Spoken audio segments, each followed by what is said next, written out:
when the ancestral property becomes the absolute property.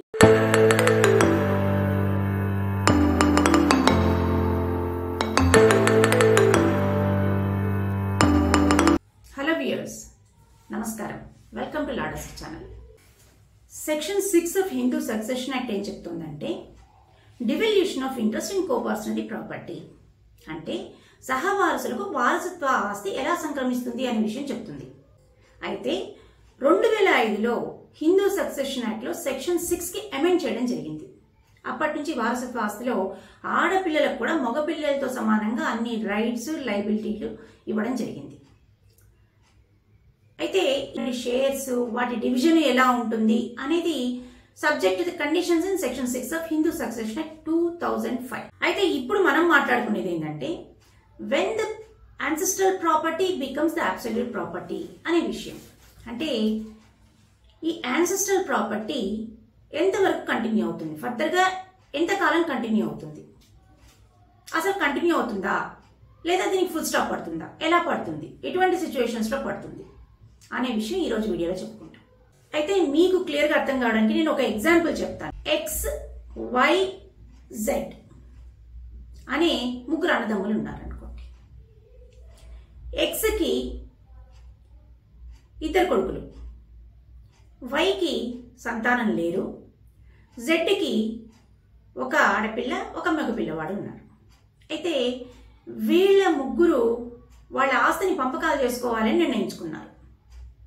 అయితే ఈ ఆస్తి పంపకాలు జరిగే రోజు నాటికి Xకి ఎంతమంది ఉన్నారు, ఇద్దరు కొడుకులు ఉన్నారు.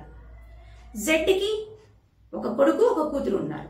అంటే ఇక్కడ XZ వీళ్ళిద్దరికి ఆ ప్రాపర్టీ యాన్సెస్ట్రల్ ప్రాపర్టీగానే కంటిన్యూ అవుతుంది. అంటే సంతానం ఉన్నప్పుడు ఆటోమేటిక్గా ఇది తాతల ఆస్తి కాబట్టి వాళ్ళు సంపాదించిన ఆస్తి కాదు కాబట్టి తరతరాలుగా 3 తరాలు మారుతూ ఉంటుంది. అంటే మళ్ళీ వాళ్ళ తాత దగ్గర నుంచి వచ్చింది మళ్ళీ మనవాడికి వస్తుంది, మళ్ళీ వాళ్ళ తాత దగ్గర నుంచి వచ్చింది మళ్ళీ వాళ్ళ మనవాడికి వస్తుంది. కాబట్టి ఈ రకంగా అది డివాల్వ్ అవుతూనే ఉంటుంది ఆ ప్రాపర్టీ రైట్స్ అనేవి. కాబట్టి XZ వీళ్ళిద్దరికి ఆ ప్రాపర్టీ యాన్సెస్ట్రల్ ప్రాపర్టీగానే కంటిన్యూ అవుతుంది. అయితే Yకి ఆస్తి పంపకాలు జరిగే నాటికి సంతానం లేదు. అప్పుడు ఆ ప్రాపర్టీ Yది యాన్సెస్ట్రల్ ప్రాపర్టీగా అక్కడికి వచ్చి ఫుల్ స్టాప్ పడిపోతుంది, అది అబ్సల్యూట్ ప్రాపర్టీగా మారిపోతుంది. అంటే Yకి అది అబ్సల్యూట్ ప్రాపర్టీ అన్నమాట. తనకి సర్వాధికారాలు ఉంటాయన్నమాట, ఎందుకంటే తనకి సంతానం లేదు కాబట్టి. అంటే ఇంకా అది యాన్సెస్ట్రల్ ప్రాపర్టీగా కంటిన్యూ కాదు. సపోజ్ పార్టిషన్ జరిగిపోయింది, అంటే ఈ పంపకాలు జరిగిపోయినాయి, జరిగిన తర్వాత అతని సంతానం కలిగారు, అప్పుడు మళ్ళీ యాన్సెస్ట్రల్ క్యారెక్టర్ రివైవ్ అవుతుంది. ఈ ఆస్తి పంపకాలు జరిగే నాటికి అతనికి సంతానం లేరు, అప్పుడు అదేమైంది అబ్సల్యూట్ ప్రాపర్టీగా అయిపోయింది. Yకి పంపకాలు జరిగిపోయిన తర్వాత సబ్సిక్వెంట్ గా అతనికి సంతానం కలిగారనుకోండి, అప్పుడు మళ్ళీ అది ఏమవుతుంది, వారసత్వం అనేది మళ్ళీ పునరుద్ధరించబడుతుంది.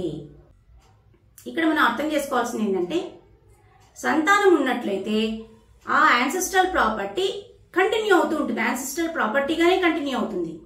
ఇన్ కేస్ సంతానం లేకపోతే అది వాళ్ళకి అబ్సల్యూట్ ప్రాపర్టీగా మారిపోతుంది.